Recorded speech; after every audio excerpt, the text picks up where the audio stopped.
Excess moisture is a problem for both the grain and your mill, and it may come from anywhere at any time. It might be caused by rain during ripening or harvesting, might be from improper storage conditions, and even condensation from sudden temperature changes during transportation. Wherever it comes from, all of it leads to one set of issues: sprouting, high amylase activity in the grain, and low falling numbers in the flour. We know this is a struggle, and if the falling number is extremely low, that grain is sadly unsalvageable, beyond the point of no return. But if there is even a small chance for the grain to be saved, we can do it. Hi, I'm Logan Churchman from the Grain Improvers team. Here's how it all works and what problems you might see at the mill if low falling number grain is part of the milling batch. The first issue is the disruption of rheological properties, which can't be ignored, and both the alveograph and farinograph will show poor indicators. If moisture has triggered the process, your mill is now in a race against time. How much starch can the grain's own enzymes, such as amylase, break down before you can start? And how many nutrients will there be by the time it makes it to your mill? The clock is ticking, and the technical milling issues that grain can cause don't make it easier. For example, you know low falling number grain can't be the only type in the batch.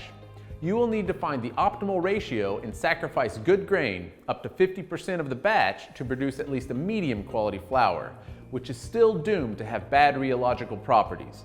But all the metrics are not even the worst part. It's the inevitable customer complaints about flour quality that will be the biggest headache for your business. For bakers, flours with a low falling number is a disaster, especially when it comes to fermentation. Starters and dough made from such flour will liquefy and go sour. The crust will either burn or develop white spots, and the product, say bread, just won't keep its shape, easily collapsing, tearing, and crumbling. It's not just bread though. Pasta made from flour with a low falling number loses uniformity, darkens, and develops micro cracks. The manufacturer will see inconsistencies in pasta color due to acidic impact on carotenoids. It will be transparent in some places and whitish in others. Confectionery products also lose both their shape and appeal. So what can we do to prevent disaster for everyone and save that grain? The best solution is Grain Improvers. Our natural enzyme complexes help make flour coarser in particle size distribution, protecting the starch in the endosperm from its own amylase. If there's at least a slight chance we can save that wheat, Grain Improvers can by reducing amylase activity and increase the falling number at the conditioning stage. At the same time, natural enzyme complexes make it easier to remove the bran and the germ. This combined effect improves the rheological properties of dough that your clients will deal with, and also makes your mill's operations more efficient. Even if grain looks like it's too far gone, we have a solution. Separate milling with sieve fractionation and a coarser particle size distribution is the way to go. It's not really a good idea to blend it. Instead, you can even out this low falling number flour by adding high falling number grain in the batch. As a result, with Grain Improvers, you can achieve higher profitability for your mill and better quality of the final product for bakers.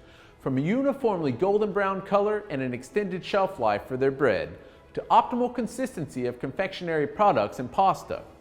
Grain Improvers are a natural solution, in fact, literally natural. They leave no trace in the flour, just help you win the race against time with grain that has begun to sprout and increase the falling number in the final product. So, book your consultation and we will find the optimal solution for implementing Grain Improvers at your mill. Together, we can deal with even the most problematic wheat.